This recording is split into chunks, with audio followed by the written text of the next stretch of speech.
हम्म। Good evening sir. Good evening सब लोग आ गए।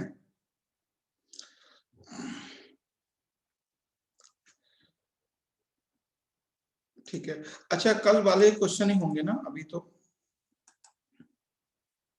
Yes sir. क्वेश्चन कौन से लिखे थे, कुछ याद है? अभी तो कल वाले क्वेश्चन मैं देख लेता हूँ कौन से थे। Good evening sir. Good evening, good evening.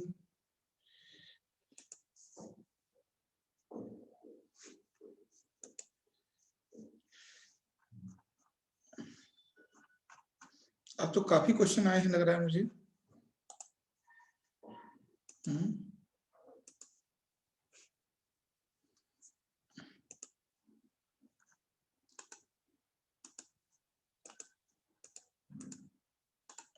ये किसी इसकी स्क्रीन शॉट लेके भेजे क्वेश्चन? स्क्रीन शॉट लेके किसने भेजे, कैसे खुलेंगे ये क्वेश्चन? किसका है? सर ये शायद गुड्डू का है। अरे गुड्डू कलाकारी। अच्छा अब ठीक है। पता नहीं आजकल क्लास नहीं आ रहा है, आज भी नहीं किया दिन में।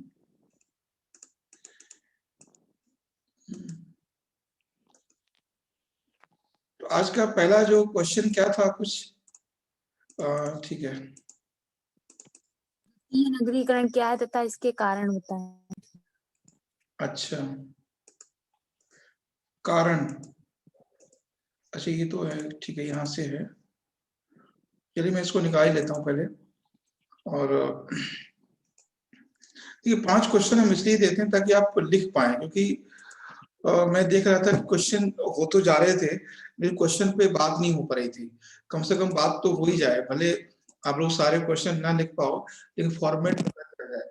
देखो एक चीज बताएं, हम आपको चाहे क्वेश्चन पहले कोशिश करो कि क्वेश्चन लिख लो, ठीक है? और अगर क्वेश्चन नहीं लिख पाते तो क्लास जरूर अटेंड करो। क्लास में क्या होगा, मेन चीज हमारा यहाँ पे अभी आपको आपको टेस्ट करना नहीं है। अभी मेन पर्पज ये है कि आपको जो क्वेश्चन का फॉर्मेट है, आंसर का फॉर्मेट है, वो समझाया जाए। सबसे पहले अभी ये चीज है। अभी ऐसा कुछ भी नहीं है कि अगर क्वेश्चन नहीं लिख पा रहे हो कभी, जैसे मान लीजिए टाइम नहीं मिला तो आप सोचो कि क्लास भी नहीं करना है। तो ऐसा ऐसा नहीं करना है, क्योंकि क्वेश्चन लिखना सिर्फ जरूरी नहीं है, जो क्वेश्चन हमने दिए हैं उनका फॉर्मेट समझना भी बहुत जरूरी है, और उससे ही ज्यादा पूरा काम हो जाता है। जैसे मान लीजिए ये तो क्वेश्चन, आज ये क्वेश्चन है, ठीक है?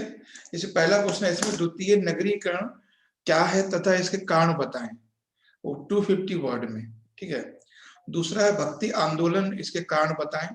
और ये तो वर्तमान में शीतकालीन वर्षा पर, भारत में शीतकालीन वर्षा पर चर्चा करें। तो क्वेश्चन शायद यहीं से शुरू हुए हैं, और भारत में चाहिए तो वो है। शीतकालीन वर्षा में सर थोड़ी कंफ्यूजिंग लग रही थी, नहीं आ रहा था। अच्छा, फिर भी लिखा है। ये किसका है? सर मेरा है। स्वप्निल का है, ठीक है। द्वितीय नगरीकरण क्या है और इसके कारण बताएं। देखो ये क्वेश्चन है इसमें, द्वितीय नगरीकरण क्या, इसके कारण बताएं। देखो अच्छा, पहली बात ये पता है आपको, प्रथम नगरीकरण कौन सा था? द्वितीय नगरीकरण, हाँ हड़प्पा, मोहनजोदड़ो। हाँ ठीक है। और ये प्रथम था, लेकिन द्वितीय कौन से है? सर ये पाली साहित्य बुद्धकालीन के समय का है। हाँ, जो ये बुद्ध कालीन समय का, जैसे जैसे इसमें लिखा हुआ, प्राचीन काल में नगरों के उदय एवं विकास की नगरीकरण की संज्ञा दी जाती है। भारत में नगरों का उद्गम सर्वप्रथम हड़प्पा संस्कृति में हुआ था, अंततः इसे प्रारंभिक नगरीकरण कहा जाता है। बिल्कुल सही है, ठीक है, ये एकदम सही है कि जो सिंधु घाटी सभ्यता का नगरीकरण है वो हड़प्पा संस्कृति का नगरीकरण है। हड़प्पा सभ्यता के पश्चात मौर्य युग में पुनः, है ना, मौर्य युग में कह सकते हैं, या हम ये कह सकते हैं कि बुद्ध काल के बाद या महाजनपद काल के बाद एक ही बात है मौर्य युग में जो नगरीकरण हुआ, जैसे मतलब पहले क्या हुआ था, एक चीज आपको समझना है यहाँ पे कि एक था जन, फिर बने जनपद, फिर बने महाजनपद, फिर बने साम्राज्य। तो जो महाजनपद बने और महाजनपद से फिर साम्राज्य बने, तो यही था द्वितीय नगरीकरण। यानी बुद्ध काल कह सकते हो, या बुद्ध काल का अंतिम समय, या फिर मौर्य काल का प्रारंभिक चरण, एक ही बात है। ठीक है, तो इसको ये है। और उसके द्वितीय है इसमें कि कारण क्या है ये समझना था हमें। द्वितीय नगरीकरण के अवस्था अनायास निमित्त नहीं बल्कि लघु लघु युगीन परिस्थितियों की भूमिका निभाई, जैसे ठीक है।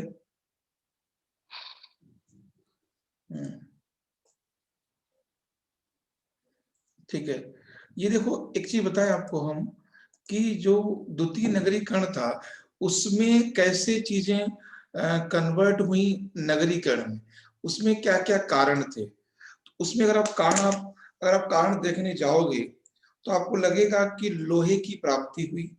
ठीक है, उसमें धार्मिक समुदायों का भी योगदान है, उसमें विदेशी संपर्कों का भी योगदान है, उसमें गंगा मैदान के कृषि उपजाऊ प्रदेशों का भी योगदान है। तो जो पहली बात तो है कि द्वितीय नगरीकरण का समय बताना है कि 600 बीसी के पश्चात, 600 बीसी के पश्चात भारत में द्वितीय नगरीकरण का प्रारंभ हुआ। ठीक है, उसके बाद कि द्वितीय नगरीकरण के कारण क्या थे। तो आपको पता है कि 600 बीसी के आसपास में लोहे का आविष्कार हो गया था, है ना, कि लोहे का आविष्कार हो गया था 600 बीसी के आसपास में। तो लोहे के आविष्कार होने से क्या हुआ कि ज्यादा से ज्यादा वनों को साफ काटा जाना, मतलब काटा जाने लगा।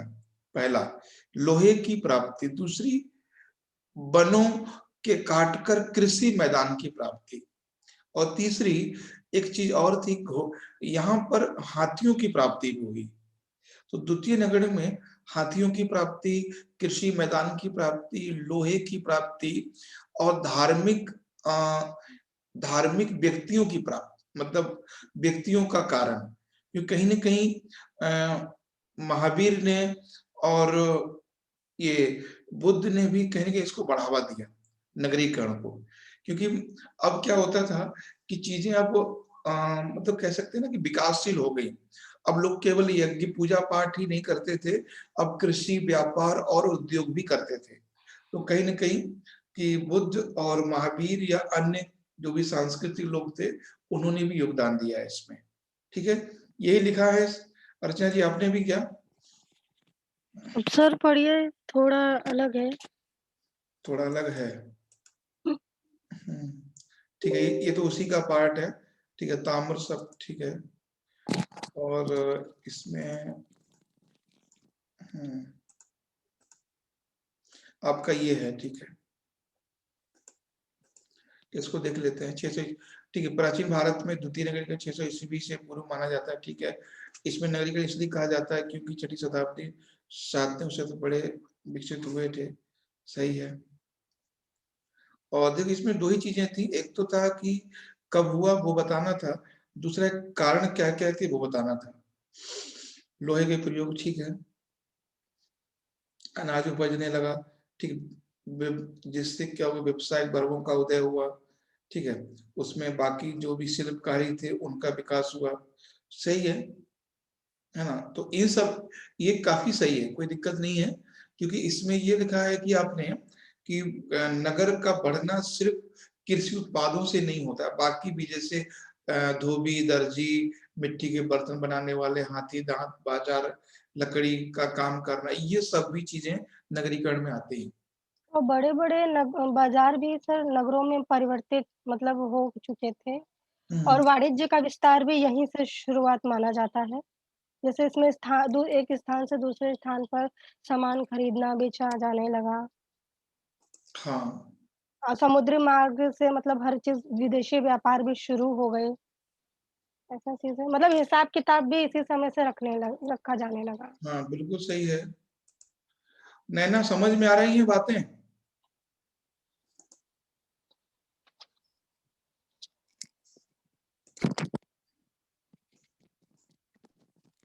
नैना कोई दिक्कत नहीं है, अभी समझने की कोशिश करो और क्लास डेली ज्वाइन करो, लिख पाओ या ना लिख पाओ। जैसे मान लीजिए यही क्वेश्चन है, तो अभी हम इसको देखो कैसे फॉर्मेट करेंगे, इसको आपको समझना है। देखिए, जैसे मान लीजिए हमने कहा कि द्वितीय नगरीकरण, ठीक है, तो द्वितीय नगरीकरण को पहले तो हमें समझाना है कि द्वितीय नगरीकरण क्या है, इसमें दूसरा है कारण। तो इस क्वेश्चन को हम कैसे फॉर्मेट करेंगे, सबसे पहले हम लिखेंगे कि द्वितीय नगरीकरण है क्या, ठीक है, द्वितीय नगरीकरण क्या है, पहले हम इसको समझेंगे, इसमें हम लिखेंगे कि क्या है। तो हम इसमें यही बताएंगे कि द्वितीय नगरीकरण बुद्ध के समय का था और प्रथम नगरीकरण सिंधु घाटी सभ्यता का था, ठीक है, और उसकी कारण बताएंगे। तो कारण में बहुत सारे पॉइंट हैं कि क्या कारण है। जैसे मान लीजिए लोहे की प्राप्ति, ठीक है, ये हुआ लोहे की प्राप्ति। दूसरा, लोहे की प्राप्ति से क्या हुआ, कृषि मैदान, कृषि प्रदेश का विकास हुआ, है ना, कृषि प्रदेश का विकास हुआ। जब कृषि प्रदेश का विकास हुआ तो कृषि उपज, जो कृषि उपज थी, ठीक है, कृषि उपज में वृद्धि हुई। जब कृषि उपज में वृद्धि हुई तो अधिशेष हुआ, है ना, जब अधिशेष हुआ तो व्यापार हुआ, है ना, तो व्यापार हुआ तो अन्य शिल्प कलाकार, अन्य शिल्पी भी पनपे, ठीक है। तो इस तरह से एक तरह से ये लोग मतलब खाद्यान्न से व्यापारिक वर्ग में बदलते चले गए। तो ये सही कई सारे कारण थे और उसमें धार्मिक कारक भी थे, है ना, धार्मिक समुदाय के लोगों ने भी। तो आप लोहे की प्राप्ति पर भी लिख सकते हो, कृषि प्रदेशों पर भी लिख सकते हो, कृषि प्रदेश का विकास हुआ, कृषि उपयोग में कृषि उपज में वृद्धि हुई। ये बात भी सही है, पहले पहले क्या होता था, हम लोग परंपरागत कृषि करते थे तो कृषि उपज कम होती थी। अब क्या हुआ कि हमने लोहे का इस्तेमाल किया, लोहे के इस्तेमाल से वन को काटा और एक तरह से सिस्टमेटिक शुरू की। अधिशेष, अधिशेष का मतलब है कि ज्यादा अनाज उपजने लगा, अधिशेष हुआ तो व्यापार हुआ, व्यापार वाणिज्य हुआ तो शिल्प कला का विकास हुआ और साथ में धार्मिक समुदाय के लोगों ने भी सहयोग किया। धार्मिक समुदाय लोगों ने क्या किया कि जो बलि प्रथा थी उस पर रोक लगा दी, है ना। अब लोग धार्मिक धार्मिक क्रियाकलाप की बजाय अब लोग आर्थिक क्रियाकलाप करने लग गए थे, है ना। तो ये चीज है और ये बहुत जरूरी है। एक एक वो आदमी होता है जो बोलता है देखो इतने सोमवार मंगलवार पता नहीं क्या क्या, इतने व्रत रख लो तो ऐसा हो जाएगा, एक वो व्यक्ति होता है। एक व्यक्ति वो होता है जो बोलता है देखो 4 बजे उठो, आधा घंटा व्यायाम करो और फिर काम करो, तो वो होता है। तो वही चीज यहाँ पे थी। तो अब जो दूसरा वाला कॉन्सेप्ट हो गया था, ठीक है। अब कोई दिक्कत नहीं आएगी इसको करने में, फ्यूचर में कभी क्वेश्चन आए तो कर सकते हो, ठीक है। और कभी आप एक चीज और ध्यान रखना है, इसमें कभी आपसे क्वेश्चन बनेगा कि महाजनपदों का विकास कैसे हुआ, ठीक है, महाजनपदों का विकास, तब भी यही होगा, महाजनपदों का विकास कैसे हुआ, तो भी यही चीज मिलेगी आपको, ये ध्यान रखना है ना। एक चीज और होता है सर कि आंसर लिखने से कई सारे क्वेश्चन भी रिकवर होते हैं थोड़े-थोड़े, कहीं-कहीं के। बहुत होते हैं, बहुत जैसे होते हैं। आंसर लिखना बहुत ज़रूरी है सर। वो तो खैर है ही जरूरी। और ये वो काम है, सही बताऊं, जो एक्चुअली सर हाँ, अपने को समझ में आता है ना सही-गलत फॉर्मेट। हाँ मतलब हम नहीं लिख मतलब लिखना अलग बात होता है, मतलब अच्छे से लिखना अलग बात होता है। तो उसमें ये समझ में आता है कि ये नहीं समझ में आ रहा है, ये गलत हो रहा है। तो ये समझना ज़्यादा ज़रूरी होता है कि क्या नहीं समझ में आ रहा है। हाँ, और क्या नहीं समझ में आ रहा है, दूसरी चीज ये है कि आपको जब क्वेश्चन लिखते हैं तो कई सारी चीजें पढ़ते भी हैं इधर उधर से। कई सारी चीज़ें पढ़ते हैं और मेन क्या होता है सर उसमें उचित मतलब जो सही फॉर्मेट रहते हैं, वो डालने के देखते हैं कि क्या सही फॉर्मेट डालना चाहिए, क्या मतलब क्वेश्चन के अकॉर्डिंग होगा, ये चीज़ है।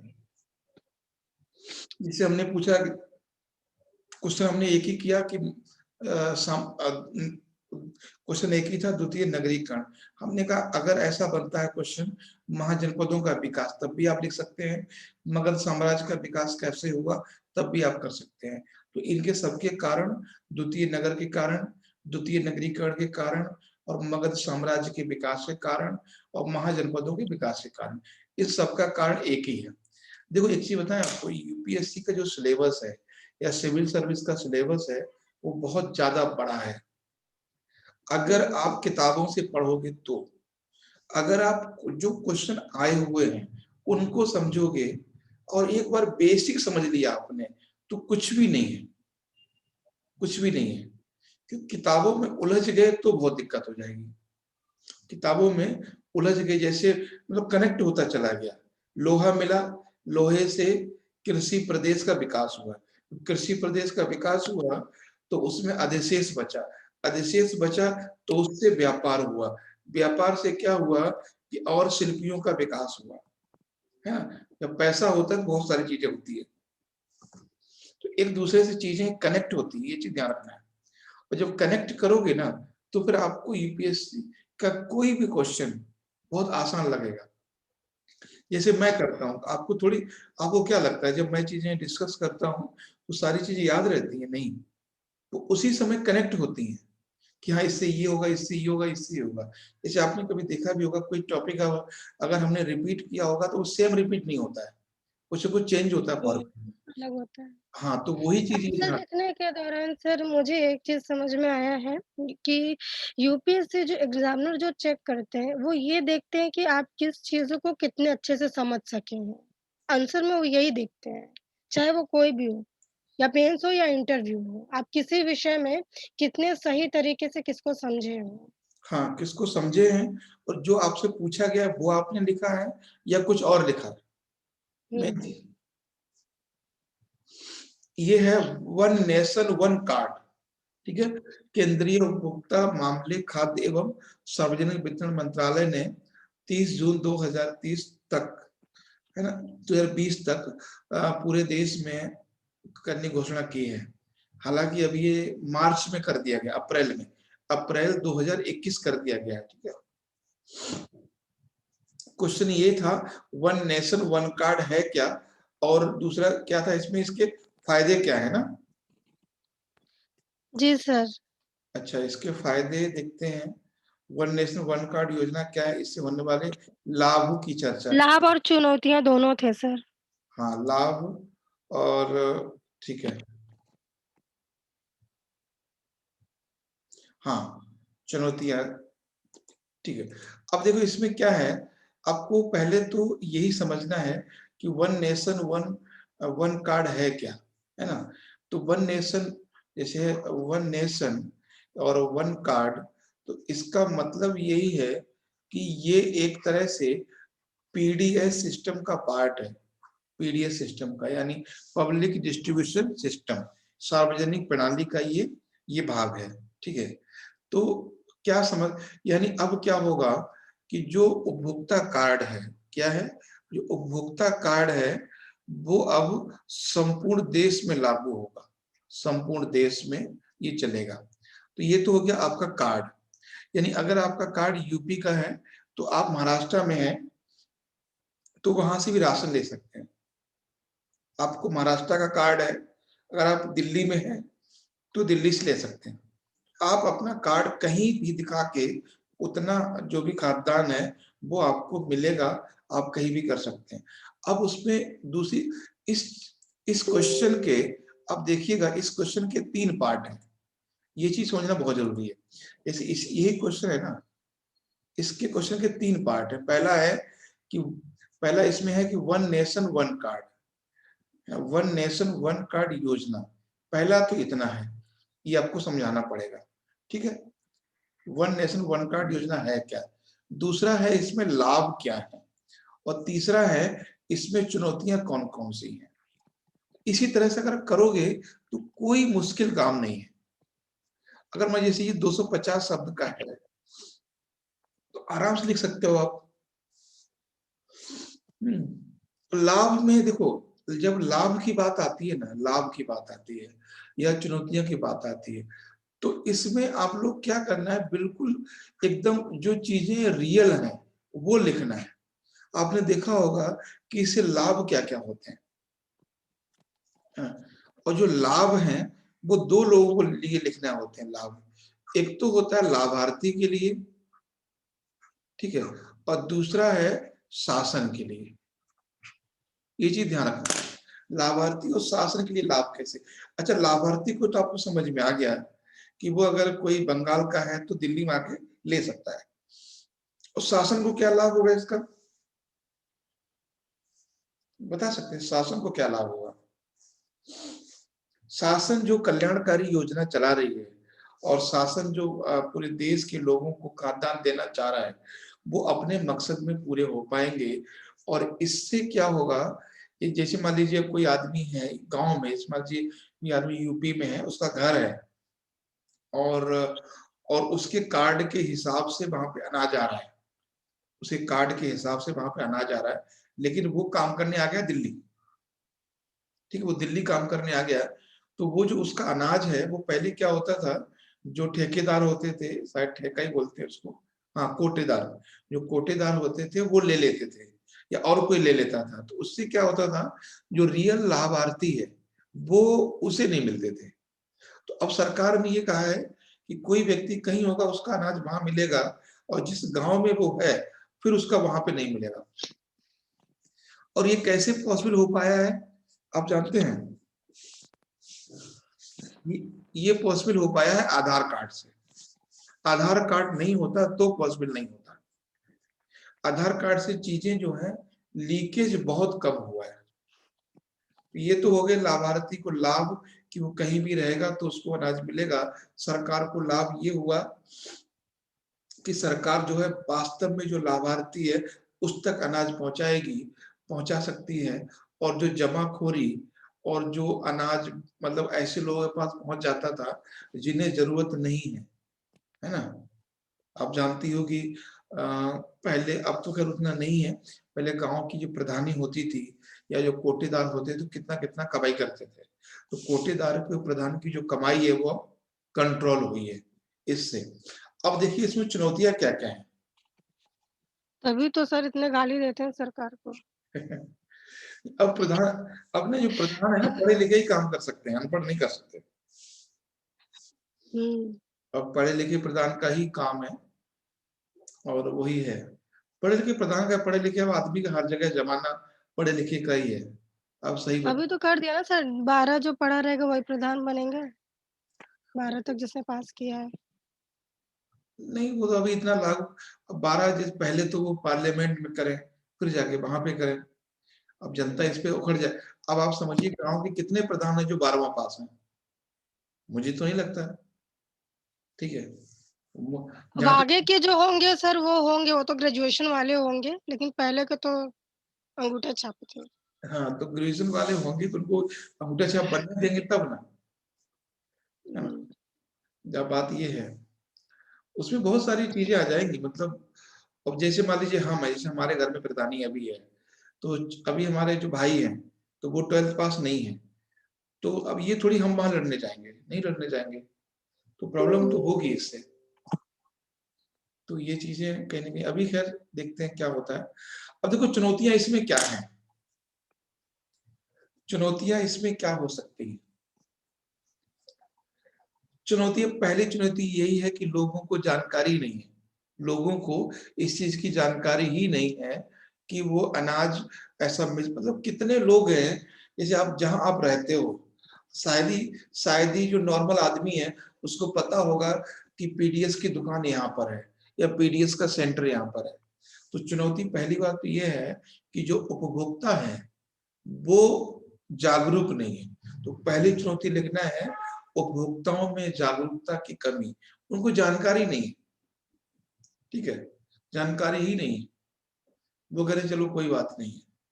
उसके बाद चुनौती क्या है इसमें, उसमें दस्तावेज की चुनौती है। दस्तावेज मतलब है कि कागज की चुनौती है। अब जो जो लड़के, ये जैसे मान लो हम रह रहे हैं, आप लोग रह रहे हो, तो हमें और आपको थोड़ी जरूरत है उसकी, जरूरत उसकी है जो बेचारा सब्जी बेच रहा है, जो रिक्शा चला रहा है, जो फैक्ट्री में काम कर रहा है, उसको जरूरत है। अब उसके पास सारे डॉक्यूमेंट नहीं होते हैं, कहाँ होते हैं उसके पास सारे, है ना। वो खाली आता है पैंट पहन के, पैंट जीन्स टी शर्ट पहन के आता है, चला जाता है ना। एक चीज होती है मोबाइल का ईयरफोन बस, काम करता चला जाता है, तो डॉक्यूमेंट की भी एक प्रॉब्लम आएगी, है ना, डॉक्यूमेंट की प्रॉब्लम आएगी।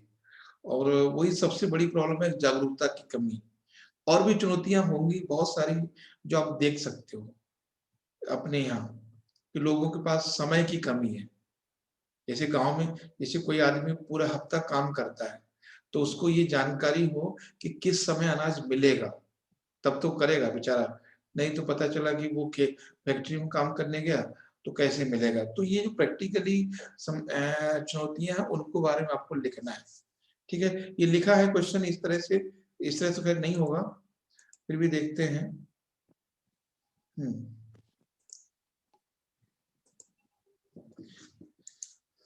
ठीक, अब मैंने कहा नहीं, इसको क्या करना है, आपको टॉपिक को तोड़ना है।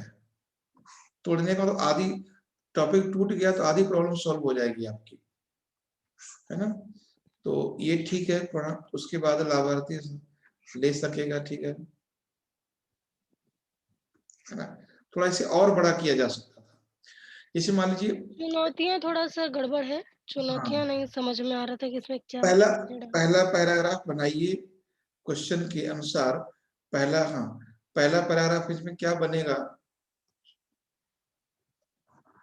आप समझ सकते हैं। पहला पैराग्राफ इसमें ये बनेगा कि वन नेशन राशन कार्ड या वन कार्ड है क्या। तो पहले उसका परिचय दे दीजिए पहले पैराग्राफ में, ठीक है। और दूसरे में दे दीजिए कि इससे लाभ क्या है, ठीक है। लाभ मतलब है, दूसरे में लाभ बता दीजिए। और दूसरे में लाभ बताइए, पहले जनता के लिए, जनता को लाभ क्या हो सकता है और सरकार को लाभ क्या हो सकते हैं, ठीक है। उसके बाद फिर चुनौतियां बता दीजिए, चुनौतियां। और एक चीज यहाँ पे आपको नई समझ में आएगी। नई बात ये है कि जो भी आपको समझिए, जो भी स्कीम है और जो भी योजना है, ठीक है, या जो भी चीजें हैं जो सरकार देना चाहती है, किसको सरकार देना चाहती है, जनता को। उसके अंदर ये चीज ध्यान रखना है आपको कि लाभ और चुनौतियां दोनों चीजें, ध्यान दीजिए इस चीज को, कि ये समझिएगा कि लाभ और चुनौती, ये बहुत अच्छा आंसर हो जाएगा अगर ये चीज समझ गए तो आप।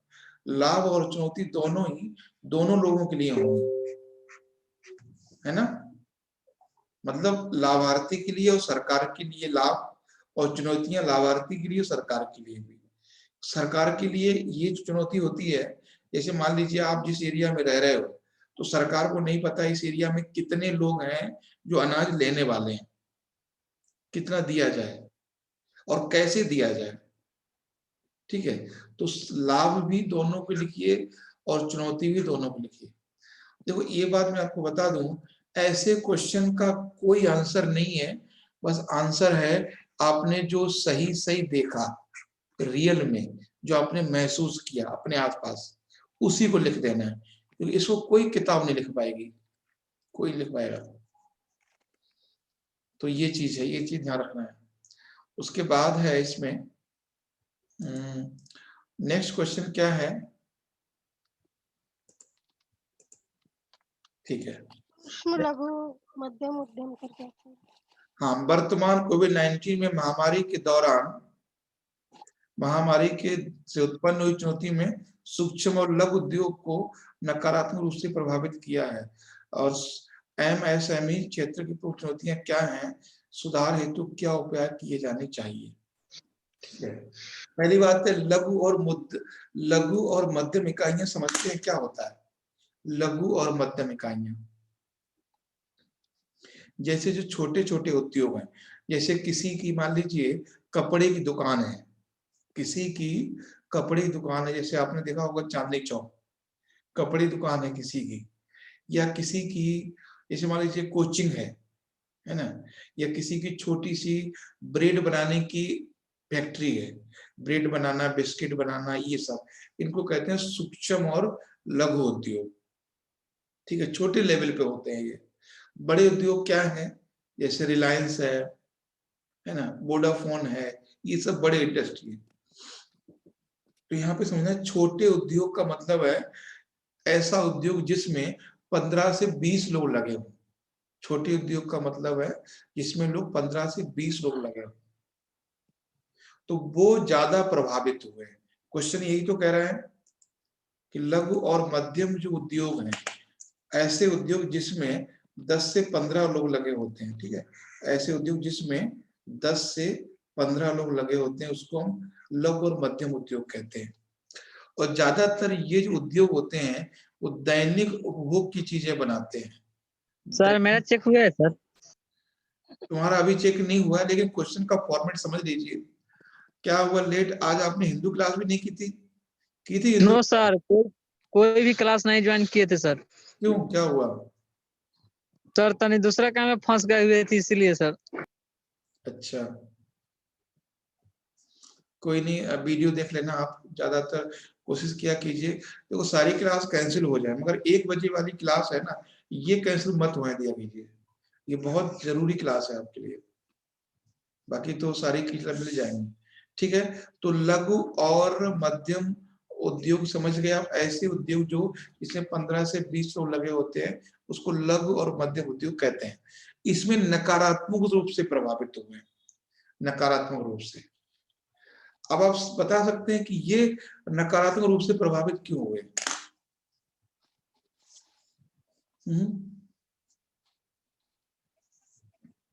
जैसे मान लीजिए कि एक कंपनी है रिलायंस, ठीक है, एक कंपनी है वोडाफोन, एक कंपनी है आइडिया, ठीक है, कोई भी बड़ी कंपनी जो हम देखते हो आप लोग, सैमसंग कंपनी है। तो जो सैमसंग कंपनी है या रिलायंस कंपनी है, इनकी जो सर्विस है, आप ध्यान दीजिएगा, इनकी जो सर्विस है वो सर्विस मल्टी मोड सर्विस है। मल्टी मोड का मतलब है आप लॉकडाउन के दौरान कुछ दिन की बात थी, उसके बाद आप सारी चीजें मंगा सकते हो।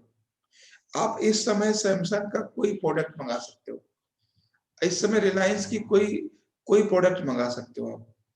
इस समय कोई भी जो विदेशी कंपनियां, भारतीय कोई भी प्रोडक्ट मंगा सकते हो, कि क्योंकि उनका जो विस्तार है वो बहुत बड़ा है। लेकिन जो लघु उद्योग है उनका जो मार्केट है वो बहुत सीमित है, लिमिटेड है। और जो लोग वर्क कर रहे हैं वो भी कम लोग हैं, जो वर्क कर रहे हैं वो भी कम लोग हैं। मान लीजिए किसी की दुकान थी कपड़े की, ठीक है, और उसपे 3 नौकर काम करते थे, एक खुद काम करता था। लॉकडाउन लगा, पता चला कि नौकर तीनों चले गए, दुकान बंद हो गई उसकी, है ना। या जहां पर दुकान थी वहां पर लॉकडाउन लगा दिया गया, ठीक। तो ये चीजें थी। तो इस वजह से क्या हुआ है कि छोटे उद्योग और लघु उद्योग ज्यादा प्रभावित हुए, क्योंकि इनमें काम करने वाले लोगों की संख्या कम है। इनकी जो सेवा विस्तार प्रदेश है वो बहुत छोटा है, बड़ी एरिया में नहीं। मुझे लगता है कि रिलायंस या जो जियो वाला जो है उसका कोई कम हुआ उसका नहीं, ठीक है। तो ये चीज है, देखते हैं क्या लिखा है आपने। किसी ने लिखा है ये क्वेश्चन? वैसे थोड़ा सा टफ तो था ये क्वेश्चन। लिखा है सर। सर लिखा तो है। लिखा है,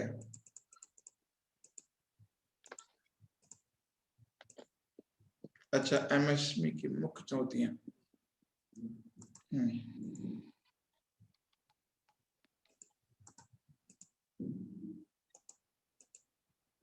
कोई दिक्कत नहीं, जैसा भी आपने लिखा है, और उसको बस ये देखना है कि कैसे और इम्प्रूव हो सकता है ना, ठीक है।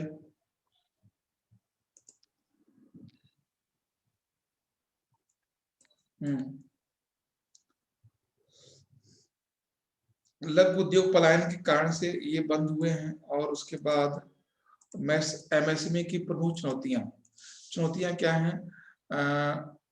देरा में सक्रिय, ठीक है। ये क्या लिखा है? देश, अच्छा, देश में सक्रिय में से बहुत ही कम।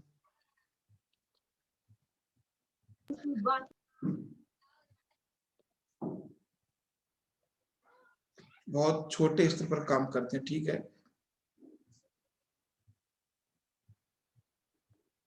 ये बात सही है, इनकी बचत तो होती है, बट संकट स्थिति में ये दिक्कत हो जाती है, ठीक है। ये क्वेश्चन सही है, काफी कुछ सही लिखा है। मतलब प्रॉब्लम वही मैंने बताया, ये छोटे लोग होते हैं बेचारे, ये छोटे लोग हैं, तो ये चीज ध्यान रखना है। ये छोटे लोग हैं, इसलिए इनको दिक्कत ज्यादा हो जाती है। मतलब अगर रिलायंस में कोई 10 लोग छुट्टी पर भी चले जाएं तो दिक्कत नहीं होगी। अगर रिलायंस का किसी एक सिटी का काम बंद हो जाए तो कोई प्रॉब्लम नहीं होगी। सर एक बार देख लीजिए, मैं हैं?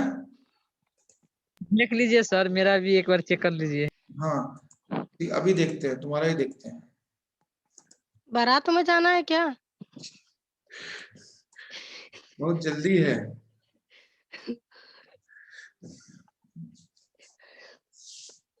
गुड्डू बिजी आदमी है।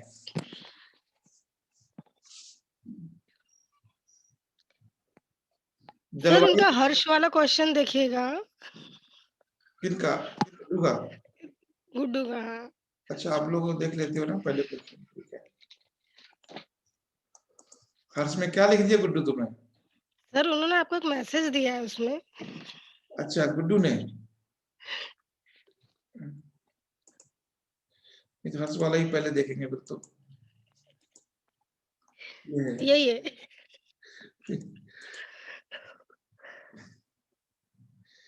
अच्छा, नहीं नहीं समझ में आया सर, इसको समझाइए क्वेश्चन को।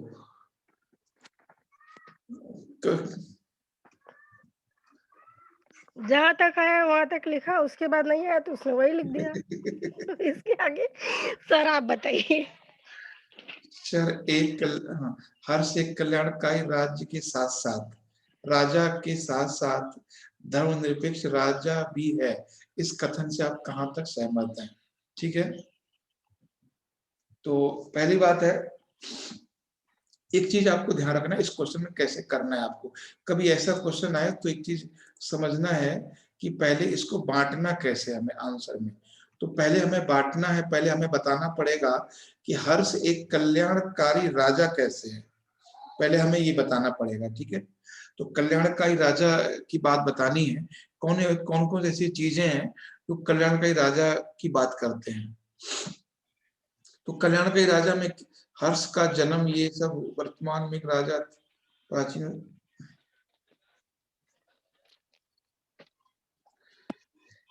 ये क्वेश्चन वास्तव में अच्छा लिखा है।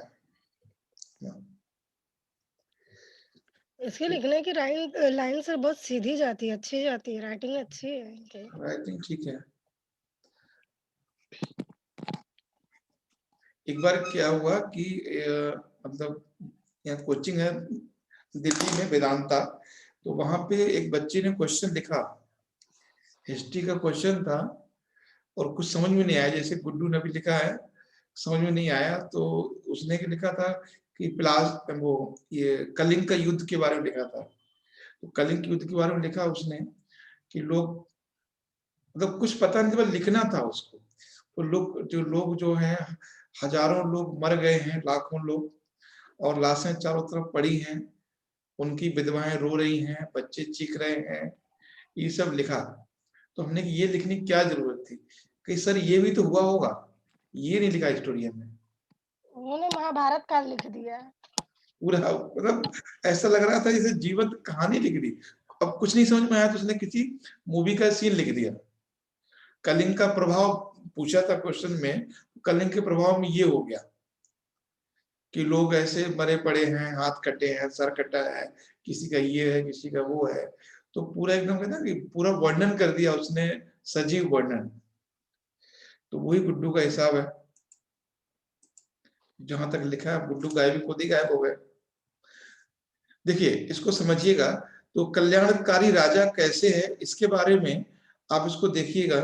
कल्याणकारी राजा इस तरह से है कि पहली बात, वो कुछ उसके अंदर कुछ भी सामाजिक भेदभाव नहीं है, ठीक है। सामाजिक भेदभाव उसके अंदर नहीं है, पहली बात। और पता है आपको, हर्ष को दूसरा अशोक भी कहा जाता है, हर्ष को दूसरा अशोक भी कहा जाता है।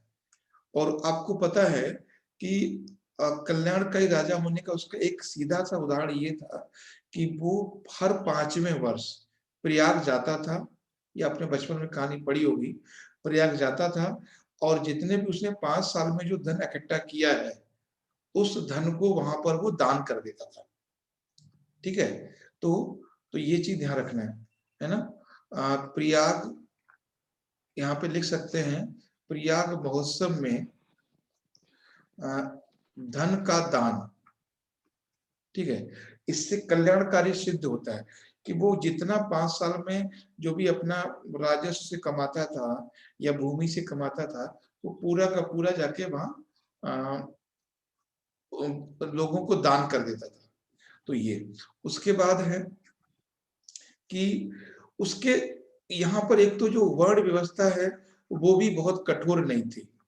ठीक है, वर्ण व्यवस्था कठोर नहीं थी, और इसके शासन काल में विदेशी लोग भी आए हैं। ठीक है, विदेशी लोग भी आए, जैसे फाई होयनसांग है तो वो भी आया है। तो कल्याणकारी राजा इसका दिखाने का मतलब यही है कि यहाँ पर जो लोग आए हैं वो विदेश से भी आए हैं, और यहाँ पर सामाजिक भेदभाव नहीं है, और ये दान करता है, और वर्ण व्यवस्था भी उतनी कठोर नहीं है। अब आता है इसमें धर्मनिरपेक्ष राजा की बात। तो धर्मनिरपेक्ष राजा में सबसे पहला प्रमाण ये मिलता है कि वो ह्वेनसांग बौद्ध ग्रंथों को लेने के लिए आया था, ह्वेनसांग बौद्ध शिक्षा लेने के लिए आया था, जबकि खुद वो हिंदू है, जबकि वो खुद हिंदू है, लेकिन वो ह्वेनसांग को अपने दरबार में धर्मनिरपेक्ष रूप से उसको अपने धर्म का पालन करने देता है, और जब वो वापस जाता है तो वो बौद्ध साहित्य को उसके साथ भेजता है, ह्वेनसांग के साथ। तो आप इसको समझना है कि ह्वेनसांग का आना और वहां पे रहना और उसके द्वारा हिंदू धर्म की कोई बात न करना, ये उसके धर्मनिरपेक्षता का परिणाम। एक बार एक क्वेश्चन आया था कि हर्ष जो है वो हर 5वें साल में प्रयाग महोत्सव करता है, तो प्रयाग महोत्सव में वो किसकी पूजा करता है? प्रयाग महोत्सव में किसकी पूजा करता है? कभी कभी तो ये लगता है कि जो हर्ष है वो वो जो बौद्ध धर्म का अनुयायी है, कभी कभी ये लगता है। ठीक है, लेकिन बौद्ध धर्म का अनुयायी नहीं है, वो वैष्णव है। हर्ष है वो वैष्णव है, और प्रयागराज में जो पूजा करता है वो सूर्य की पूजा करता है। ठीक है, तो ये ध्यान रखना है। तो इसमें जो है आप जो पहला लिख सकते हैं धर्मनिरपेक्ष में, किसी तरह का धार्मिक भेदभाव नहीं है, वहां पर किसी तरह का धार्मिक भेदभाव नहीं है कि आप बौद्ध धर्म को मानते हो, आप जैन धर्म को मानते हो, या हिंदू धर्म को मानते हो, ब्राह्मण धर्म को, ऐसा कोई डिस्क्रिमिनेशन नहीं है। फिर जब वो पूजा करता है तो वहां पर वो सभी धर्मों के लोगों का सम्मान करता है, सभी धर्मों के लोगों का सम्मान करता है। वो जितना ब्राह्मण का सम्मान करता है उतना ही भिक्षु का सम्मान करता है। ठीक है, तो ये सारी चीजें हैं। और हमने क्या बोला कि आपको जब आप पढ़ेंगे हर्ष को तो ये सारी चीजें निकल के आएंगी, कम से कम टर्मोलॉजी वो तो पता होनी चाहिए। कल्याणकारी का मतलब क्या है, कल्याणकारी का मतलब समझना है, और फिर वो चीजें हमें हर्ष की कहानी से निकालनी है। धर्मनिरपेक्ष क्या होता है हमें वो समझना है, फिर हर्ष की कहानी से निकालनी है। पहले तो हमें ये समझना पड़ेगा ना कि कल्याणकारी राज्य होता क्या है, फिर हम देखेंगे कि वास्तव में हर्ष के शासन में वो चीजें हैं या नहीं है, धर्मनिरपेक्षता होती क्या है, क्या वास्तव में जो धर्मनिरपेक्षता है क्या वो हर्ष में वो चीज है या नहीं है, तब जाके आपको समझ में आएगा। ठीक है, ठीक है स्वप्निल, नैना, अर्चन बताएं। जी सर। नैना को नींद आ गई है क्या? लिखा नहीं है सर। अच्छा, लिखा नहीं है। सर ये आज के क्वेश्चन है। अच्छा, आखिरी क्वेश्चन है ये। ठीक है, ठीक है।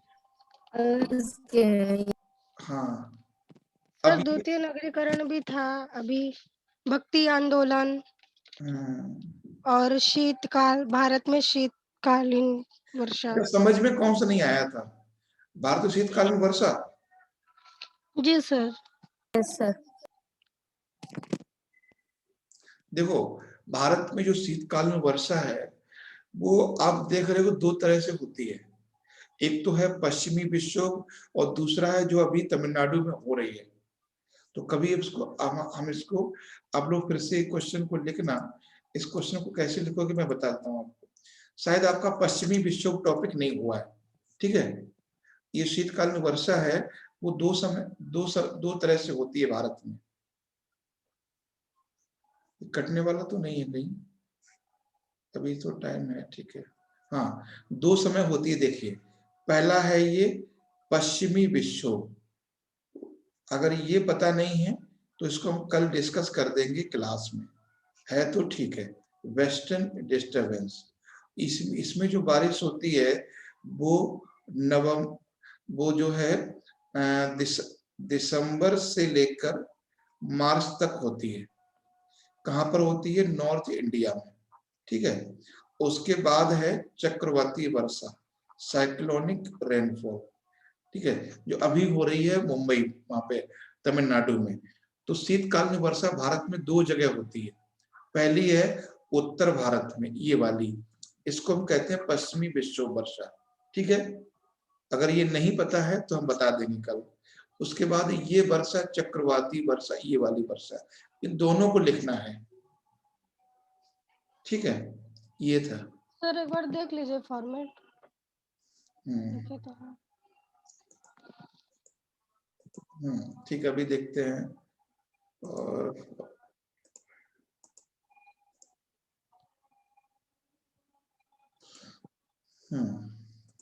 गुड्डू तो चले गए सर, बोल के हमारा देखिए। उर्दू, भारत में शीतकालीन वर्षा, ठीक, हाँ सही है। पश्चिमी घाट तथा कोरोमंडल, ये जो पूर्वी, ये जो है ना पश्चिमी घाट तक कारोमंडल तट तो अच्छा, हाँ कारोमंडल तट में होती है, ठीक है। कारो यानी पूर्वी भाग में होती है वर्षा, ये ठीक है। और पश्चिम मानसून चले कारोमंडल, ठीक है। भूमध्य सागर से क्षेत्र से होती है चक्रवाती वर्षा, सही है।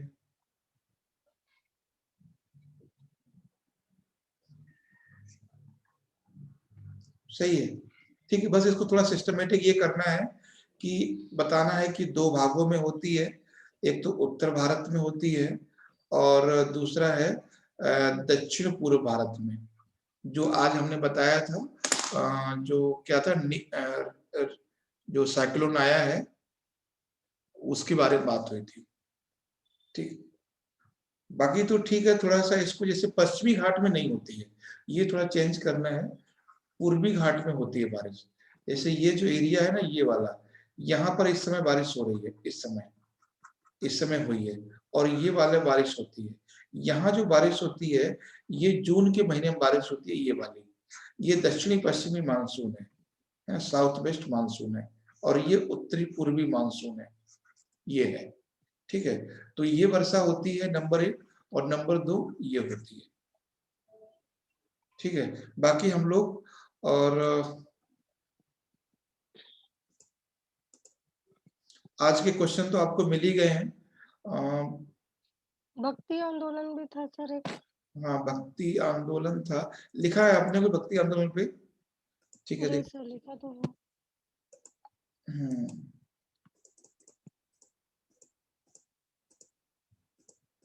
गुड्डू के क्वेश्चन चल रहे हैं अभी तो।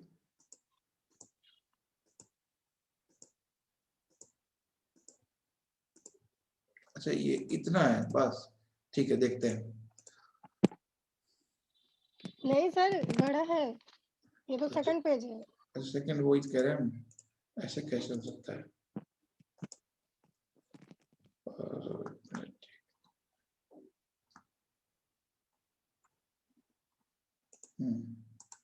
ठीक है, ये है ना, हाँ, एक मिनट। कहाँ गया भक्तियां? ओहो, हाँ ये है, देखिए। हम्म,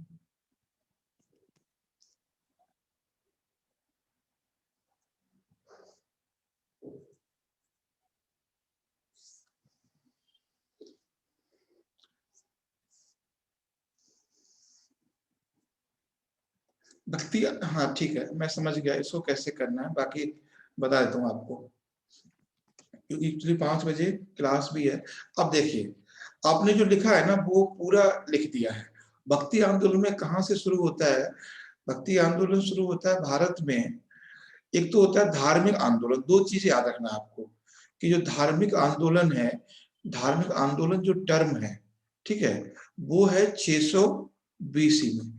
और जो भक्ति आंदोलन है ये है 13वीं 14वीं शताब्दी में, ये है मध्यकाल में। भक्ति आंदोलन शुरू होता है मध्यकाल में, ठीक है। तो पहले आपको लिखना है कि भक्ति आंदोलन है क्या। तो मध्यकाल में भक्ति आंदोलन जो शुरू होता है वो दक्षिण भारत में शुरू होता है। पहली बात समझना है कि भक्ति आंदोलन है क्या। तो इसको आप समझिए कि दक्षिण भारत में ब्राह्मण धर्म में कर्मकांड अधिक हो जाने के कारण, दक्षिण भारत में ब्राह्मण धर्म में कर्मकांड अधिक हो जाने के कारण हिंदू धर्म को सरल बनाने के लिए, आसान बनाने के लिए भक्ति आंदोलन शुरू हुआ था। क्योंकि समाज में लोग धर्म परिवर्तन कर रहे थे, इसके चलते धार्मिक आंदोलन शुरू हुआ। और धार्मिक आंदोलन शुरू किया है वो रामानंद ने किया है दक्षिण भारत में, ठीक, दक्षिण भारत में। ये मैंने आपको करवाया है सूफी आंदोलन और भक्ति आंदोलन, वहां वो नोट्स आप देख लीजिए एक बार, ठीक है। ये वो चीज है, और आपने पूरा कॉमन लिखा है। भक्ति आंदोलन जो है, भक्ति का मतलब यही था कि जैसे कहते ना कि मंदिर में जाना, पूजा करना। एक तो होता है भगवान की प्राप्ति मंदिर में जाके, दूसरी चीज भगवान की प्राप्ति भजन करके। तो जो भजन करना है वो भक्ति है, मंदिर में जाना है वो पूजा है। और भजन का जो कॉन्सेप्ट है, या जो भक्ति का कॉन्सेप्ट है, वो तब आया जब कई लोगों को मंदिर जाने को रोक दिया गया। दक्षिण भारत में आज भी है, आपको सबरीमाला का मंदिर का उदाहरण पता ही सबरीमाला का चल रहा है, हाँ। है ना। तो भक्ति का मतलब ये कोई बात नहीं, ये लोग मंदिर में नहीं जाने देंगे कोई बात नहीं, यज्ञ नहीं करने देंगे कोई बात नहीं, हम खाली भजन करेंगे भगवान का। तो भक्ति करना मतलब सम्मान करना। भक्ति जो है भगवान को प्राप्त करने का एक पूजा पद्धति का विकल्प है। और जो भक्ति आंदोलन ने दिया था, इसलिए दिया था कि जो लोग मंदिर नहीं जा रहे थे वो दूसरे धर्म में जा रहे थे, तो उनको उसी धर्म में बनाए रखने के लिए ये चीज आई थी, भक्ति आंदोलन। ठीक है, एक बार नोट्स देख लीजिएगा, नहीं फिर बता देंगे। जी सर। ठीक है, नैना समझ में आ रहा था? नैना तो कुछ बोली नहीं। कुछ फॉर्मेट डाले हैं सर कि हिंदू धर्म में वैदिक जटिल कर्म कांडों के स्थान पर भक्ति का सीधा व सच्चा मार्ग बनाना इस आंदोलन का एक प्रमुख कारण था। अच्छा। और सामाजिक धार्मिक समानता एवं सहिष्णुता का भाव लोगों के मन में पैदा करना भी ये कारण था। ये तो मेन चीज तो यही थी कि लोगों के बीच में धार्मिक समानता पैदा करना। हाँ, समानता का जो जटिलता आ गई थी उसी को था। ठीक है, फिर भी एक बार पढ़ना फिर इसको लिखना आप लोग, ठीक है? जी सर। तो ठीक, आज के क्वेश्चन तो हैं कल के लिए आपको। जी ठीक है। सर।